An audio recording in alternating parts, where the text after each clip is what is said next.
We are now live. All right. Good evening to our Semester at Sea community, or as I've been known to say, hello, shipmates and friends of Semester at Sea. Thank you for joining us for the latest installation of our Wavelengths Alumni Series. This online series highlights the talents of our Semester at Sea alumni around the world. We feature an alum from a different industry or career field every other Wednesday at 5 p.m. Mountain Time here on our official Semester at Sea Facebook page. My name is Lisa Landreman. I use she, her pronouns, and I currently serve as the Vice President for Student Affairs at Willamette University. And I've had the privilege to sail on 3 Semester at Sea voyages, Follow 1 and Follow 5 as the Dean of Students, and in Spring 16 as the Voice or the Assistant Executive Dean. I've had, though, the distinct pleasure and privilege of sailing with John Tymitz twice in Follow 1 and Follow 5 in Spring 16. But perhaps what I'm most proud of is that I helped launch his career as a wedding officiant when he married my husband and I in 2008. Tonight, I am thrilled to have the pleasure of speaking with John and sharing him with all of you. So let me introduce John for those who may not know. Shipboard education has been a part of John Tymitz's life since 1972, when he and his wonderful wife, Dixie, and family sailed on the fall 1972 voyage as faculty members. He was then hired by Chapman College, now university, and served as the Associate Director of Operations. In 1975, after Chapman discontinued the World Campus Afloat program, he became the co-founder of the Institute for Shipboard Education, or Semester at Sea. He served as the president and CEO of ISE from 1987 to 2008. John has sailed on numerous voyages, probably too many to count over the years, and is now a member of the Board of Trustees for the Institute. He has also served as vice chair and chair of the Brothers Brother Foundation in Pittsburgh, Pennsylvania, as well as Global Nomads Group in New York. So that's a little bit about who we are. So now let me start with some questions. So John, you've been part of Semester at Sea since 1972. Can you tell us more about the beginnings of the program, particularly for those alums and guests who might not know? Well, let me begin by saying that I came to that voyage in 1972 as a result of my work at Oklahoma State University, where I was working on my PhD in history. And my dear wife, who I had met after moving from Chicago, Illinois, which was a big shock to most of the people in my family, that why in the heck are you going to Oklahoma? Well, as all I tell a lot of students since I've sailed many times is, you never know where your life's going to take you. Mine ended up in Oklahoma with a wonderful woman and 2 children. And then I went on to get a PhD where my dear wife was teaching at Oklahoma State University. And on the campus, they had somewhat of an affiliation with World Campus Afloat. We don't know all of the details about it, and I'd have to spend some time doing research on that. But one day, my wife came home from work. I was working in the library, and she said, "We're going to have a guest come to the house tonight." And I said, "What do you mean we're having a guest?" And she said, "A student." I said, "Fine, that's wonderful. I'd love to see a student." I was in the research part, so I wasn't around that many students while we were in Stillwater, Oklahoma. And this young man came over after going down and saying to Dixie in a humanities class that she was teaching, there was about 250 students in the class. And he said, "I just came back from World Campus Afloat, and I think you, Mrs. Tymitz, would be a fantastic faculty member on that voyage, on the future voyage." So we watched his 1.5 hours, 2 hours of slides. Those days we only took slides. And he left, and I said, "I'm going to go find out about this." Turns out there was a gentleman on the campus who was the representative for World Campus Afloat. And I went over and spent some time with him, got the applications, came home. Dixie and I filled them all out. And then we didn't hear anything. And for months, we didn't hear anything. And we were getting a little nervous as to what's going on. And then out of the blue, I came back. I was coming back home. And I look up, and here comes my wife running down the street with papers flying in her hands. And I stopped the car, and she gets in, and I said, "What's going on?" And she says, you'll know. We're going to go get home quickly. And we opened up the 2 envelopes, and there were contracts to teach on the fall 72 voyage. And I didn't know much about the program at that time at all. And so I did the research and found out that it had been around for a while, starting in 1963, 64 with the University of the Seven Seas. And then out of the blue, a gentleman or a woman by the name of Valerie Scudder. It's an important name for us in terms of the history of this program. She took her son on a University of the Seven Seas voyage. And I think it was in 1963, maybe 64. And John Scudder at that time was a young teenager. And lo and behold, when Lisa and I sailed in 2000 and, no, he wasn't on with you. He was on with me. Yeah, that's right. He was 2005, and he came back because he wanted to see what happened over the 50 years since he had gone on as a student. But what's critical about the Scudder name is Valerie Scudder was on the board at Chapman College. And when she came back from the University of Seven Seas, she said to the president there, I think you should take this program on because they need an academic sponsor. They were having a lot of difficulty making the program work. And it ended up that the school said yes. So in 1965, Chapman College took the program over and ran it, as Lisa said earlier, through 1975 when they had to discontinue it. They went through 3 ships, University of the Seven Seas, the Rhine Dam, and then because of Mr. C.Y. Tung, the SS Universe, which became, well, at that time it was called the Universe Campus. Then it became the Universe Explorer. And that, well, you all know we have several ships over the years, but that was where we got it all started. And Dixie and I went with Jonathan and Scarlett on the 72 voyage. We all fell in love with the program, as many of you did when you went on it for your first time. So I began to pester Chapman College and say, I want to come back. And I put in another application for me to teach and for Dixie to teach. Well, lo and behold, Dixie got the job. I didn't. And I said, oh, that's okay. I'll go along as a spouse and take care of the kids while you do the teaching. 2 or 3 weeks later, I get a phone call saying, would you mind taking on an administrative job? And I said, well, I definitely want to go because my wife's going and I want to do it again. So in 1973, I was hired as the field office coordinator. Probably one of the most difficult jobs on the ship, as the ship comes into port and we haul everybody off and run them on programs all through the various countries we go to. That really cemented my desire to stay involved with the program. So I kept pestering by cable and maybe once or twice a phone call from the ship back to the home campus saying, you know, I really want to do this again. And during that voyage, in the middle or 2/3 of the voyage, they said, John, we want you to stay on the ship for another semester. So in 1973, in spring of 1974, Dixie and I, Jonathan and Scarlett, were on the ship for the whole year.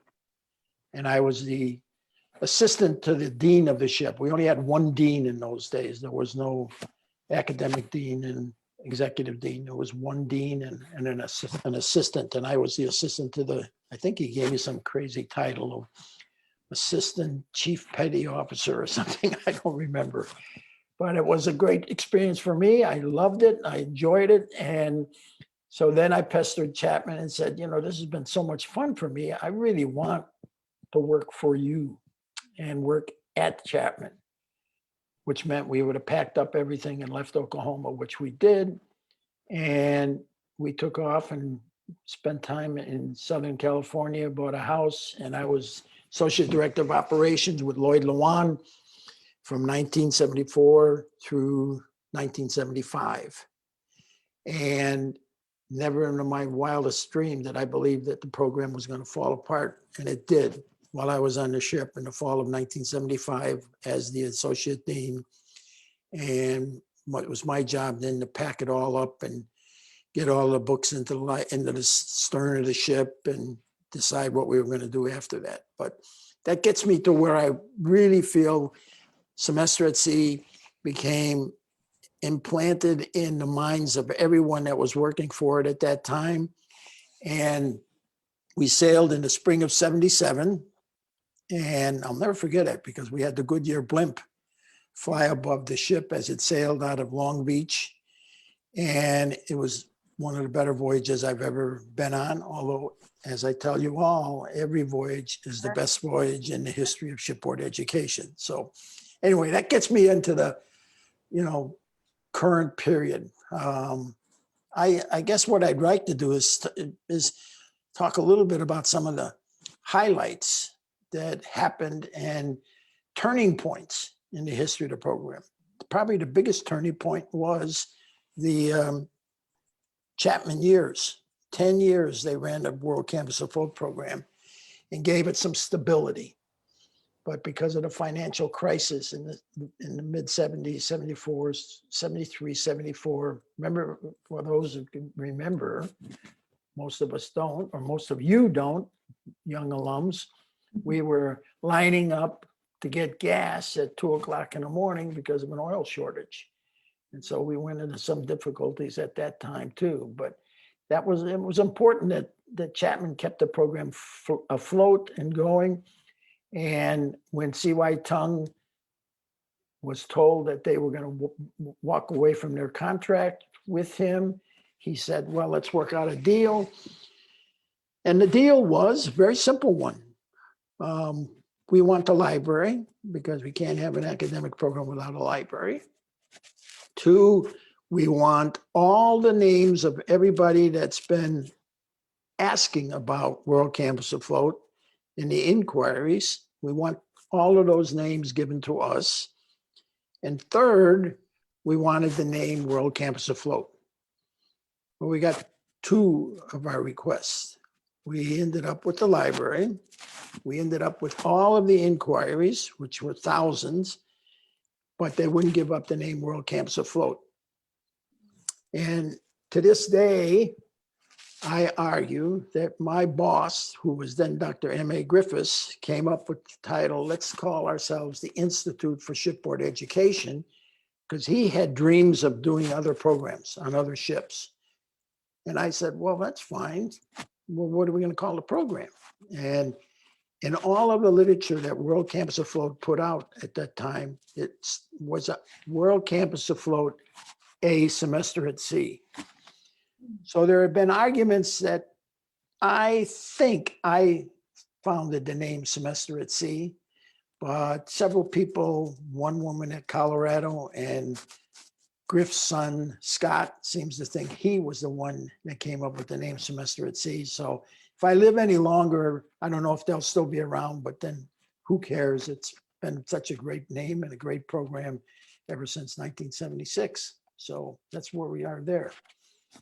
Well, I think there's a lot of takeaways from that story, John. One is that there's 2 really important women who helped make sure that Semester at Sea happened, and that's Dixie Tymitz and Valerie Sutton. For sure. Valerie Scudder, right?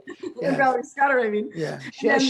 Because at one point, once we had the contract, I almost walked away. I said, I don't know if we should do this. I think I should go teach somewhere and be involved in a faculty position where we have a little more stability and everything. She said, what are you, crazy? We're going, sign that contract, let's go. So we did. And I think the other lesson is like, no job should be too small, because look where you started and you got rejected and look where you are today. So it's, I think, a great resilience story that Semester at Sea, and you have. It was a good climb, and the program, it's so hard to describe to people in terms of what it means and how it affects everybody who sails. But there are so many wonderful aspects to it that are just fantastic. I mean, you can't change what you're doing. You can only do what we do and what we have done ever since 1963, because every voyage is so good. And I know you have countless stories from your past voyages, and I know you hate us asking, what's the best? What's the most? what do you like the most? But what's your favorite country? I know you hate those questions, but if you could share with us some of the most memorable or a few influential stories from all your years on the ship? What things stand out to you? Well, there's a few that jump right out at me. And one in particular is taking 15 or 18 students to Calcutta to see Mother Teresa. And that to me was such a wonderful, wonderful experience. The hard part was we barely got there. There were big problems with the airlines. We didn't arrive in Calcutta until 3 in the morning. And then we were supposed to be ready to go the next morning. We got on a bus, and I'll never forget, one of the little quirks of Semester at Sea was the guide on the bus said, "Ladies and gentlemen, be careful and look out your windows because I want you to see the Black River." And what do you mean Black River? There's no river in Calcutta that we knew about. Well, it was a bridge over a pedestrian walkway of all of the Indians walking to get their supplies for the day. And it was because of their black hair, it looked like a black river with the bodies moving and everything. It was really amazing. But then the gentleman who was with me, who was all excited himself, I couldn't believe it because he had never met Mother Teresa. So he kept saying, "How did you get to her? How did you make this happen? How's this working?" And I said, "We just kept being persistent. We just kept sending notices to her. And we kept asking. And finally she said yes." And he said, "Well, you know, if there's something wrong in Calcutta and people are in need of help, she's going to walk away and she won't visit with you." I said, "That's a chance we take. Let's go." So we went, and I'll never forget it. We had a lifelong learner. We were sitting on a bench, and 2 other people came and sat on a bench with her, and it cracked. And she was almost hurt by it, but she made it through. But she laughed about that the whole voyage. She kept telling me about, "Remember when I fell in front of Mother Teresa?" And I thought, "Oh my God." But we walked into a small room. I'll never forget this because it was with an Oklahoma State student of all things. We were standing around a small table, and he sat down at the head of the table. And I thought, I'll let it go. And he was sitting there, and pretty soon I hear something brush up against me and come into the room through a curtain. And it was Mother Teresa. So I banged this guy on the shoulder and said, "Get up." And he said, "Why? I like this seat." I said, "Get up. Mother Teresa's coming to sit down." And he went, "Oh my God." He jumped up, and we had about, I would guess, less than 45 minutes to an hour with her. But it was one of the most exciting experiences for me that I can't tell you how important that was for me to get these students to see a woman of that stature and so humble and so involved. I always remember her tiny little hands and what that meant to me and to my wife and to all of the students that were there too. That was one of my highlights with Semester at Sea. Mhm. And there've been others, you know. What I think the one thing that I really want people to understand is we were in the first groups to go to many countries around the world with a large number of students. We took a large number of students to Russia while going into Odessa. I had the pleasure with one of my favorite Russian historians, Jack Thompson, to fly with 18 students from Odessa to Siberia or Krasnoyarsk on Russian planes with a special program that we had set up. And then we went to Vietnam. We couldn't get to Vietnam until everything in the United States finally recognized it. And I'll never forget when we interport lecture happened to be Pete Peterson, who was in the POW camp with John McCain and happened to be in World War II with our doctor, Milt Waldron, who was one of our famous doctors on Semester at Sea. And Milt didn't know that Pete Peterson was coming to the ship. Oh, wow. And when we got to the river, they invited him to come up to the dean's office, and there was Pete Peterson and Milt Waldron reminiscing about their days in World War II. Then we went to China. We were the largest group of students to ever go to China. And we did it by train from Hong Kong to Guangzhou. And never forget that experience either. We had 400 or 500, almost 500 students. And we got on a train and we got about halfway and students came, I was in the last car, they came running down through the cars saying, Dean John, we have a big problem. I said, what happened? One of our students was in a wheelchair, along with a lifelong learner who was also in a wheelchair. And as the train went around one of the corners, the wheelchair flew off into the field. And we didn't know what we were going to do. The train stopped.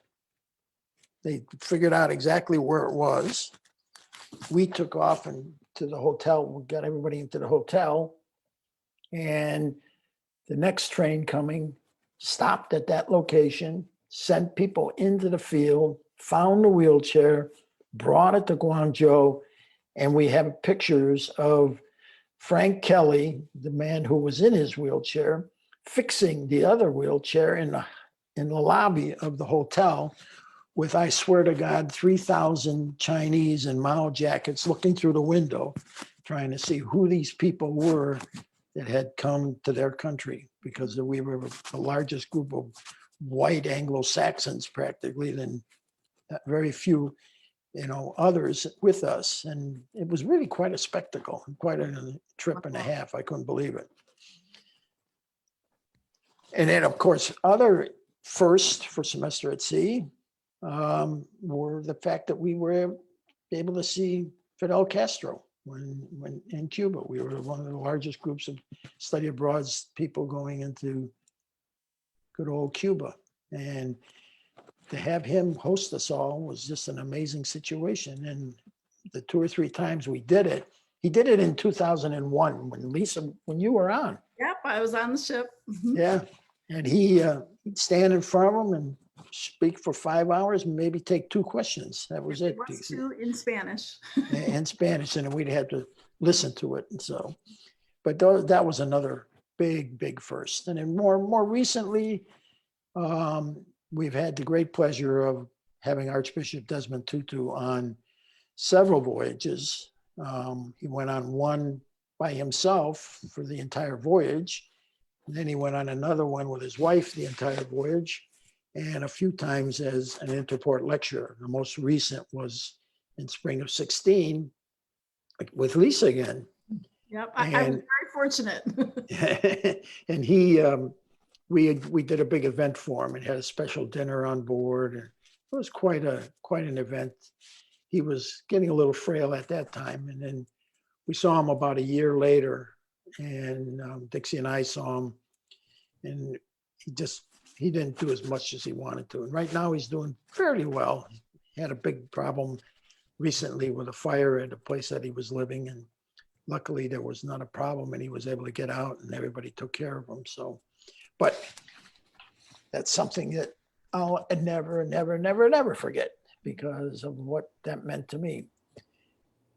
But it was, the things that I really want to stress in terms of people who ask about Semester at Sea is we will survive during this pandemic. We will sail again, and we will bring students aware of the culture that we are and the cultures that they visit. And I am in honest, loving every aspect of what's going on in the offices at the Semester at Sea buildings in Fort Collins, because they're working feverishly to try to find all of the answers that need to be answered before we drop the ropes and sail away in the fall of 2021. And we will. It's just going to be something we have to think about and be positive about and be optimistic. And as Archbishop Desmond Tutu used to tell me, he said, I'm a prisoner of hope. So my hope is that what we're going through in the United States right now is going to end during this year, and Semester at Sea will begin again. and we will move on into the future because we need to. College students and others need to know what's out there and what's going on in the world today. And I think with all your stories of first, you named a whole bunch of where we were the first. I mean, I think it demonstrates how innovative and how much we persevere, Right. flexible and challenges. So there's a long history of that and experience. So I share your hope, John. Well, So it's interesting. You know, before we started, we had a little meeting before we went live, and I was telling Lisa because she sailed in 2001 when it was 9/11, and that year we sailed from Vancouver, and for some reason we'd had in the past always sailed on the 12th, 13th, 14th of September. And for some reason, and I think it was because of a conflict with the program that was being run in the summer with World Explorer Cruises, we agreed to take the ship a little earlier than we normally would and got everybody into Vancouver. And we steamed out of Vancouver sometime 2 or 3 days. It must have been 3 or 4 days before 9/11. And that saved the program because the ship was a third of the way to Hawaii or Japan. I don't know if you stopped in Hawaii. We were a day outside Japan. So Yeah, right. That's right. You were just writing, and I'll never forget that either, because there's a gentleman that many of you might know if you're watching this by the name of Father Michel, who was a Catholic priest, a Frenchman, lived in Kobe, Japan, and became a part of Semester at Sea over the years, because every time it came in, he would come to the ship and do a mass for the Filipinos on board. And he then would bring newspapers and things and videos and so forth. And he actually brought videos to the ship in Japan so the students and faculty and staff on board could see what had happened at 9/11. And then I can remember there was another first because we had a parent trip on that voyage, and I gathered a group of parents. Several of them decided not to go, but I can remember being on a plane in Pittsburgh, being the first plane to fly out of Pittsburgh to Los Angeles, where I was going to gather with the parents and then sail on to Hong Kong, which we did. And then we sent them off into China with their sons and daughters. And I'll never forget it. I flew back from Hong Kong to Taiwan and then to Los Angeles. And when I arrived at the airport in Taiwan, it was empty. There was no one in it, similar to what you're seeing in airports during the pandemic. And they rushed me to the plane, and they took me right up into business class, one of those 747s with the upper area that they had on them, which I never saw before. I never flew first class. But I said, I don't think I'm supposed to be up here. And a very nice young lady said, yes, sir, you and 2 or 3 others are the only ones on the plane. Wow. So we were flying back from Asia so that they could get the plane back to Los Angeles or San Francisco, wherever they were going to turn around and come back to Asia. But it was quite an experience to go through that. And Semester at Sea just sailed on. Was, that's what we're supposed to do. You move on. Change a couple ports. I don't remember exactly what we did. Five ports. We did change 5? 5 times. Yeah. I don't remember that many. So see, my gray hair is getting ahead of me. And Lisa's got a better mind on that voyage. Well, it was my voyage, right? Right. It's burned in my brain. And as you're talking, John, I'm like getting goosebumps hearing these stories, as I'm remembering them. And that's kind of the spirit of Semester at Sea, that it's more than the itinerary, but it's these experiences. I often say that people do Semester at Sea because they want to travel, but what makes it remarkable is the shipboard community and the experiences along the way. Right. And it's really for those of us who work on college campuses or students who attend, it's kind of that what we call the quintessential living learning experience. It's the community we strive for on a land campus, and it's just built into Semester at Sea. So I'm wondering what you think accounts for that intangible Semester at Sea spirit that's so life-changing for so many of us as alums? Well, I think most times after a voyage, when I talk to people who, you know, I ask them, what was your favorite country? Even though I don't like to ask that question because it's such a difficult one to really answer correctly. Some of them will just immediately, like we took the group to Myanmar or Burma, which is the first time we've ever gone to Myanmar and Burma. And people were worried that's going to be, you know, tough. And yet my grandson, who was on that voyage when we went to Myanmar, still talks about it to this day as one of the most enlightening and wonderful experiences that he ever had in terms of going into a particular country. But how do I tell people what happens with the community? What brings the community together during the course of the voyage? And it's them. It's the students themselves, it's the faculty, it's the staff who know they're there because they want a little bit of an adventure in their life, but at the same time, they're open to being a little fragile in terms of their lives and to just let it go and be a part of it. I know several voyages I would get upset because we started doing videos and every voyage had its own video. And then people would put that video on the ship for next year.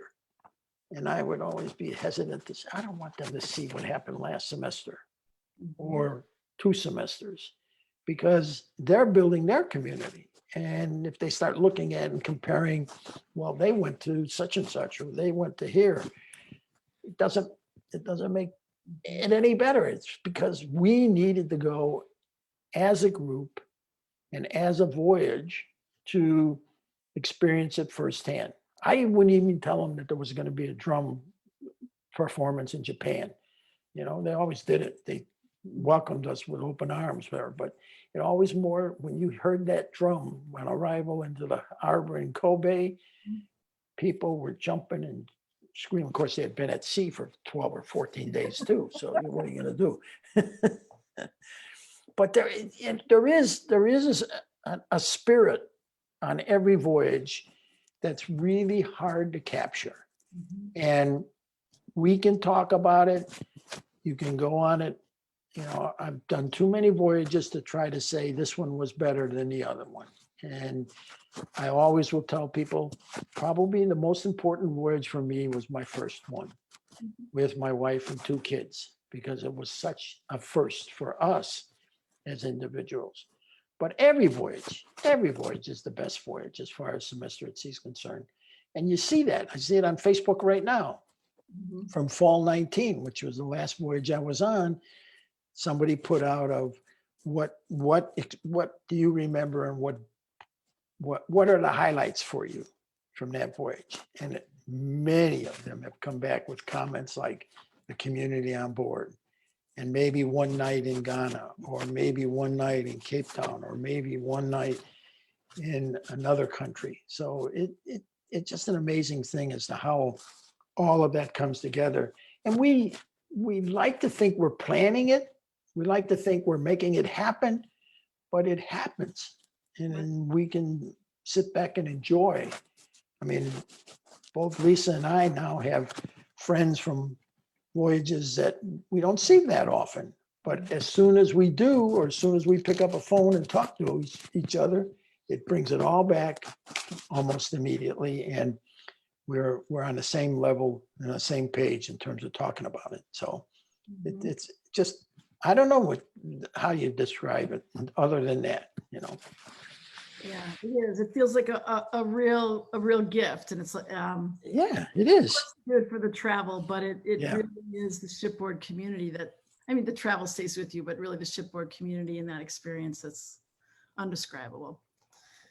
You've kind of already alluded to this, John, but I do want to ask kind of more directly the question about, you know, with everything that's going on with climate change, and everything that's going on in the global context and the current climate, political climate, the health climate, you know, how do you maintain hope? You know, is there hope for, you know, another 50 plus years for Semester at Sea? There is. I'm not going to beat around the bush on this. There is definite hope for semester at sea. And I also look back at, as supposedly as a historian, I'm supposed to be able to look back at in history and take the good from the history and make it work for us into the future. But, the United States and the world, most of the time we don't realize how many areas of the world have gone through very, very difficult times. Mhm. We went through, we had 100 years ago, we had a pandemic. We got through it. We had a world war. We got through it. We got through it in World War II. We'll get through this pandemic. And I don't want to sound like a politician here, but it's going to happen. We're going to move beyond it. We're all too creative to not figure a way to continue moving on. But everybody else has been doing it too. Look what South Africa did. We were unable to go to South Africa for several years because of the apartheid. But we went early on. I'll never forget going to Cape Town the very first time and being shown around the city by a white, wonderful couple who wanted to share their city and their country with us. And meantime, I'm looking around saying, wow, there's so many people that are not able to do anything. I'll never forget Dixie and I got on a bus in Cape Town, jumped up, like the English buses, and got jumped up to the top floor. And the bus didn't move, the bus didn't move, the bus didn't move. Pretty soon, the Indian driver came up and said, sir, will you and your wife please come downstairs to the first level? I can't drive the bus with you up here. This is for all the Black people.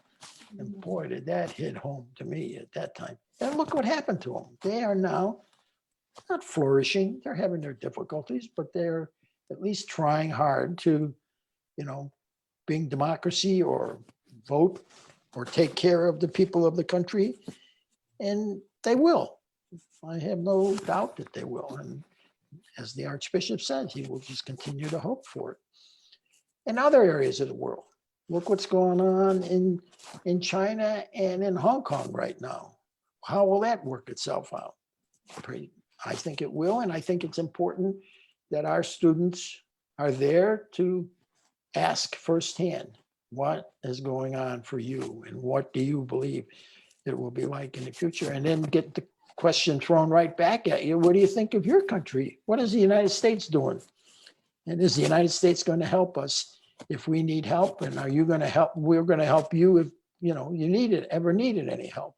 All of that brings a great deal of hope in my mind that good people, and I say that very, very carefully because goodness is a very hard thing sometimes to, sit down and talk about, but good people are going to find ways to solve problems and continue to work with the world that we're living in. And we must do something to change the climate. We must do something to worry about the air that we breathe and the water we drink and the oceans we're polluting.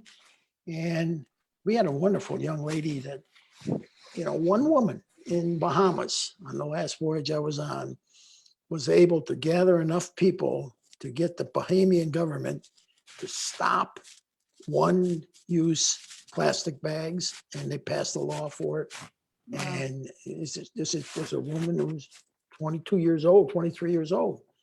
Just heard her on a PBS interview. Just, I don't know why. I think it was, I had to go out and get some food because it was only takeout. So I'm sitting in my car waiting for my food to be brought out. And here she comes on, and a sweet, wonderful woman who worked her tail off to get the government to wake up and see what was going on. Mm-hmm. And then I just emailed her today and said, I was so happy to hear that you get your PhD and you're working on a program in Germany, and hope I hear from her.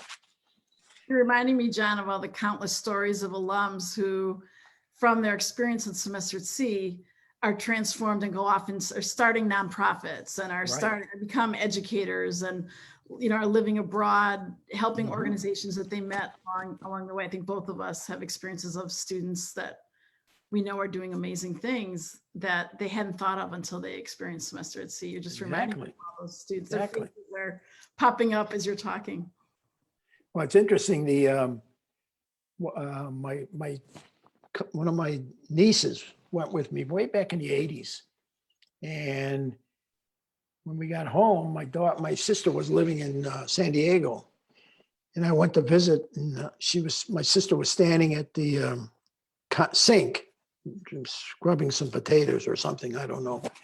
And I heard her say to me, "Johnny, I'm really upset with you." And I said, "Oh my God, what happened, Eve?" She said, "You wrecked my daughter's life." And I'm going, "Oh boy, now I'm really in trouble," because Eve was not that happy about Bridget going on semester at sea. And I said, "Why? What happened? What happened?" And pretty soon she start turning around slowly with a big smile on her face and says, "Well, she's going to India. She's going to work with the Gandhi villages in some small little city on the western coast of India." And I said, "Oh, how wonderful. That's exactly what I'd love to hear about semester at sea." And Bridget did that. Then the funniest one was she wanted to travel again. So she got a job in Japan.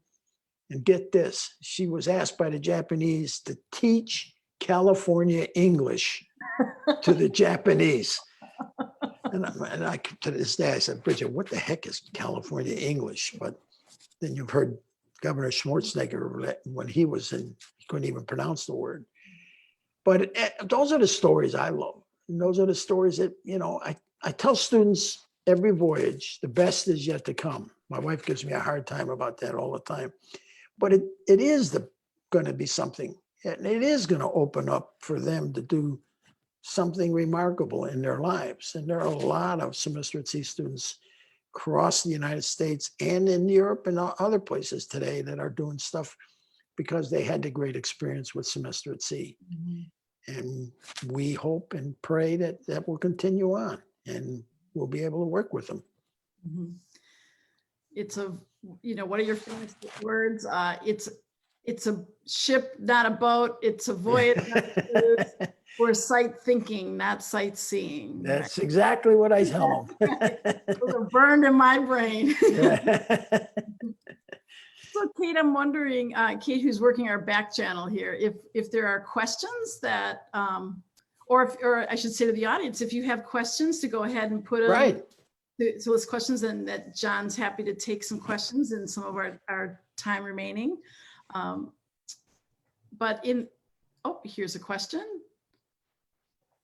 So folks are asking John, who exactly is C.Y. Tung and how did he initially get involved in semester at sea? I think a really important question.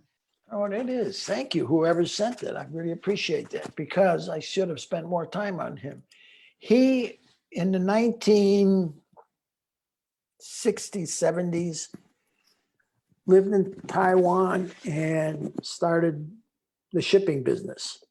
And at one point, he had more ships than any other ship owner in the world, even more than the Greeks, who were always people who had a great number of ships.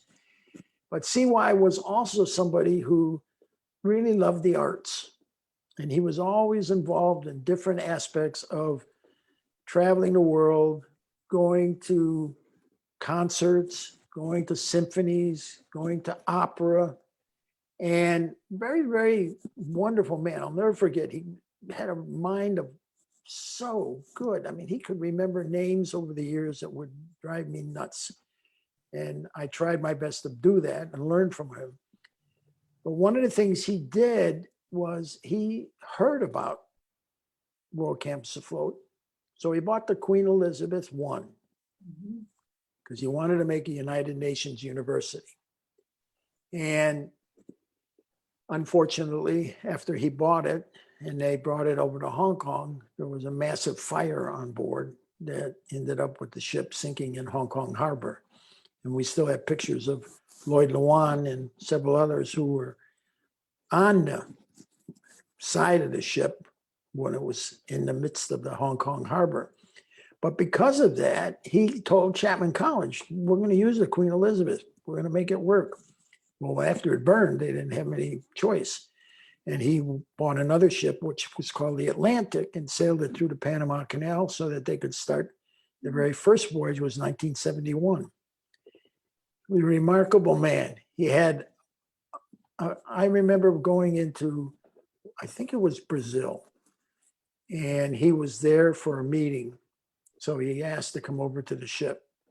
And it was very interesting to watch because the captain was all excited and all the crew members were from Taiwan and Hong Kong in those days. And they were all spiffed up in uniform and so forth, waiting for him. We had the red carpet out for him to walk up the gangway. And he stood at the bottom of the gangway until the captain was on the ship. And very quietly and very sincerely said, "Captain, may I have permission to board your ship?" I mean, he owned the ship. It was his ship. And yet he was following the protocol of going up. So he comes up the gangway. Captain greets him. The staff captain greets him. Several other officers greet him. They came to us, came to me and said, "John, how are you doing?" I said, "Well, sir, I'd like you to meet Ian Smith, who's my dean of students." And he looks at Ian and he said, "Ian," I said, "I met you on one of the other voyages. What are you doing back on the ship?" Now, how does this world-class ship owner with thousands of people in his life remembers one student when he comes to the ship? To me, that's just an amazing aspect to his life.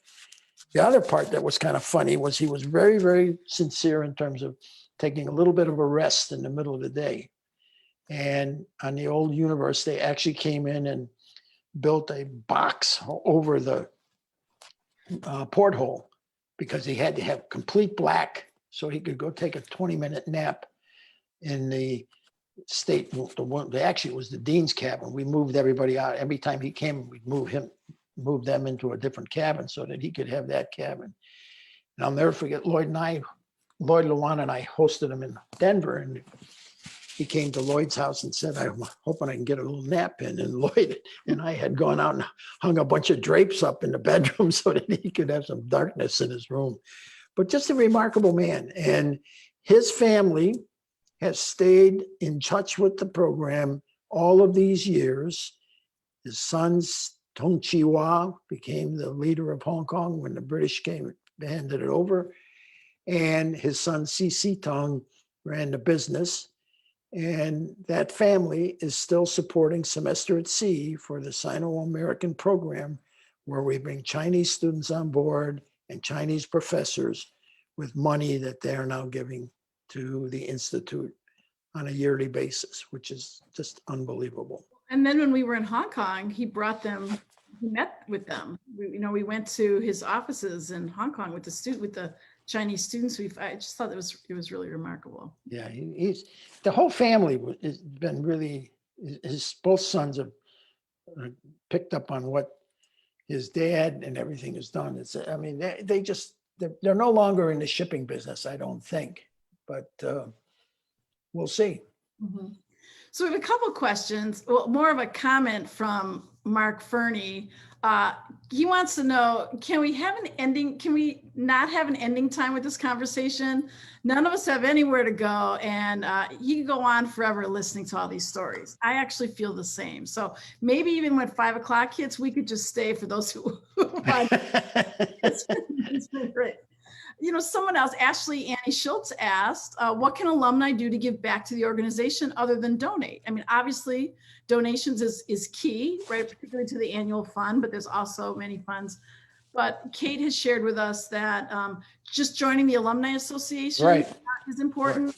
Serving as a global ambassador, a diversity peer mentor, or the newest opportunity launched today, I guess, I don't know much about it, is the Semester at Sea Storyteller Program. So I'm sure we'll hear more about it. And I know, John, if you can speak to that, if you might. I don't know. The Storyteller is brand new to me too. Okay. I just heard about it when we had the board meeting on Monday and Tuesday. But the most important thing you can do as a former student or as an alum right now is join the club, join the organization, find a spot where you can be involved in either a parents' council, a faculty council, a staff council, and do your best to join the groups when they have their meetings. We used to have huge, wonderful meetings with the alumni board. Sometimes 70, 80 people show up for meetings when the ship was in the United States. And our hope is that one of these days in the near future, we'll be able to bring the ship back to the United States so that that can happen. And of course, you can always feel good about giving a few bucks to the program, but that's not the most important right now, as far as I'm concerned. It's more get the word out that Semester at Sea is doing okay and will sail again, even though we have this worldwide crisis with the pandemic and the virus. So, it's important that people keep the word. We always said that the program was really word of mouth as much as we can possibly believe. And I always told students every semester at the end of the voyage, I'd say, listen, get me 2 people to sign up for the next voyage or the spring voyage or whatever it was, spring or fall. And if we did that, we'd have 1,000 people and you gave them all the excitement to join and you're going to make sure they're going to join and we continue on. Great. Well, I just learned that the Storyteller program is for alumni of any age to share their life-changing journey via social media channels. Wow. And there's a link that they're adding to the Facebook page so you can learn more about it. No, wonderful. Wonderful. And also, I'm glad to hear that. Can you clarify when is the plan for the next voyage? It's fall, right? Is the plan? Fall, yeah, that's the one that's in the works right now. And, the hope and the prayer is that everything will fall in place. And we can see that beginning that, ships are moving and ships are traveling. And the office is doing its level best to find out what's going on with different things that, as far as the voyages, the needs for the voyage, because there's going to be some changes. One wonderful thing about it is we hope we will be able to bring our crew back, because the crew have been with us now for 10, 15, 20 years. And they are an integral part of why Semester at Sea is so successful. The students come home talking more about their dining room steward or their cabin steward than they do about the deans or the faculty sometimes. So it's such and it's a great way to see how the culture of another country does and what's it works and what they're doing. So it's just something that I hope that we will see more and more of our crew come back, but you never know. You just have to wait and see. Sure. So, knowing that we might have some folks who've never sailed on Semester at Sea watching this video, is there advice you'd give anyone considering sailing, whether it's as an undergraduate student or a faculty or staff member or a lifelong learner? What kind of thoughts would you have?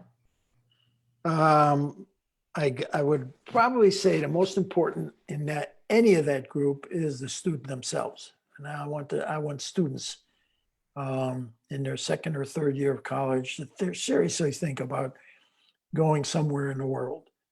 Even if you never chose Semester at Sea, get away from the United States for some time. But Semester at Sea is going to give you the most important part of what I think world travel is all about. You're going to get a comparative look at different cultures, at different places, and you're going to be able to see what's going on in those countries. Whereas other study abroad programs probably focus more on one country.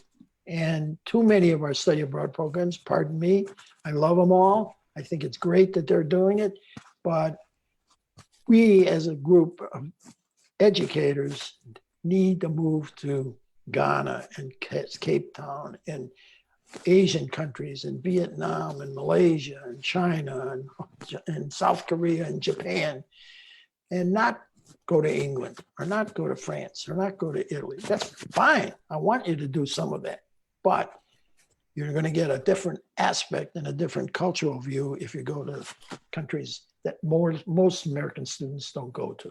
So that's the one I would pick. And for faculty, if you have a real love of teaching, please come with us. You're not going to find a better environment to teach when you're doing it with, groups of only 25 or 35 students and not the mass gatherings that you have and the online tradition that we now have. You're going to be face to face with students in an environment where they're going to want to hear you and you're going to want to hear them.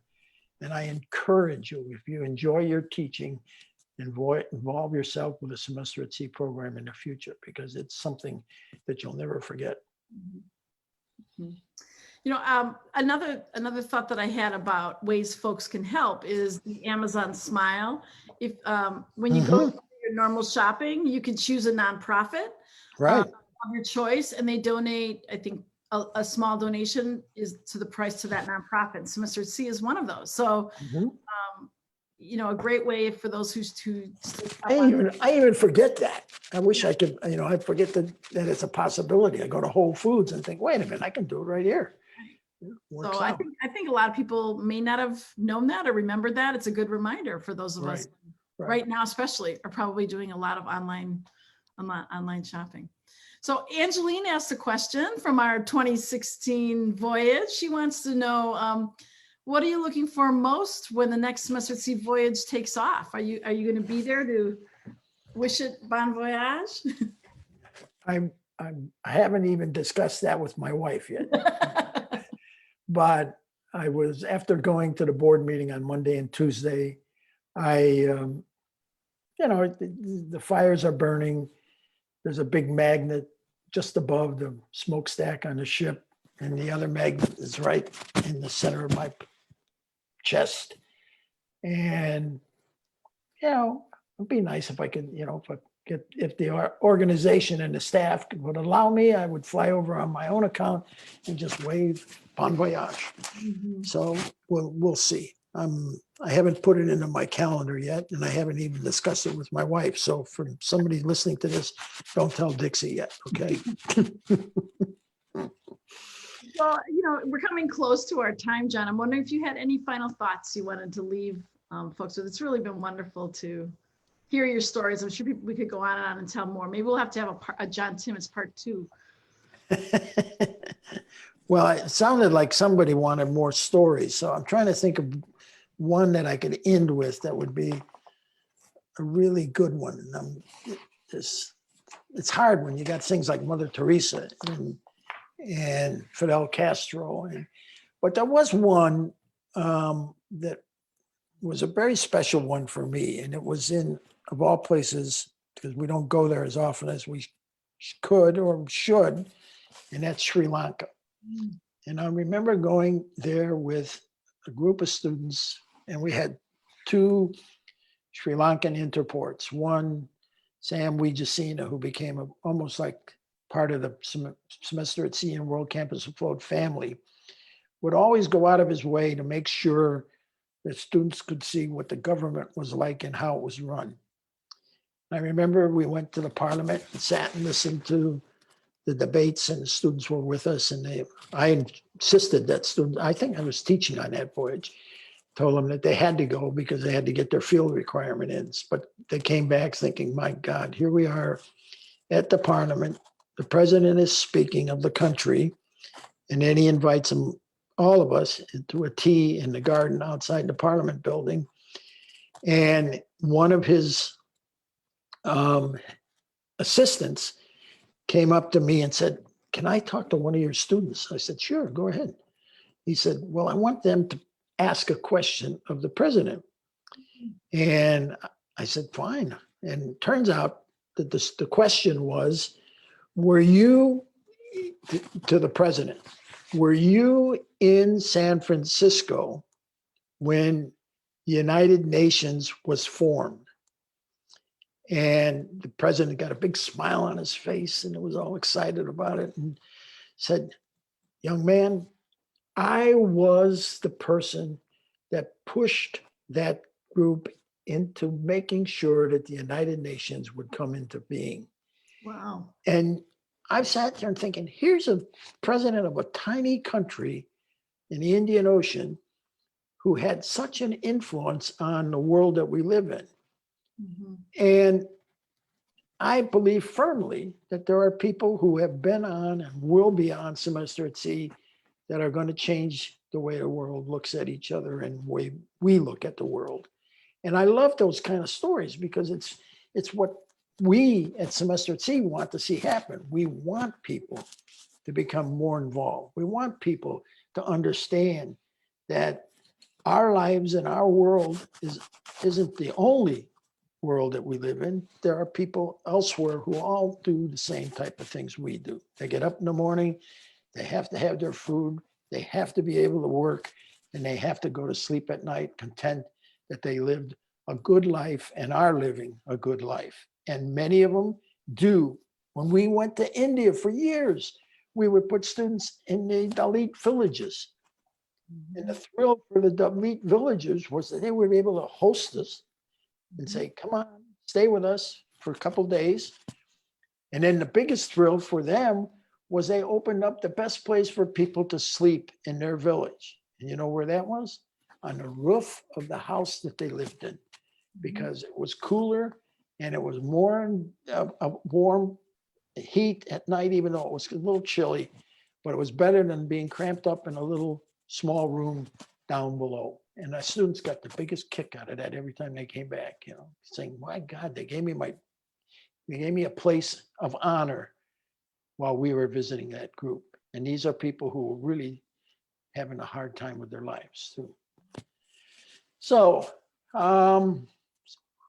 they wanted another stories. I don't think I should do any more stories because we're almost through at the hour, I think. Again, I so thank you for being so generous with your time. And, you know, you and I have been talking for a long time, but your passion and love for Semester at Sea is so shines through, and it's clear your spirit remains in the program. And so it's been wonderful talking with you again, John.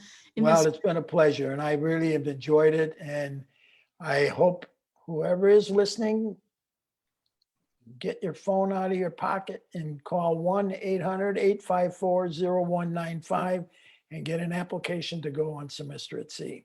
That's Have a right. wonderful evening, one and all. And again, it's been a pleasure to be with you all. And I thank you. Thank you, Lisa. Thank you, Kate and Zach.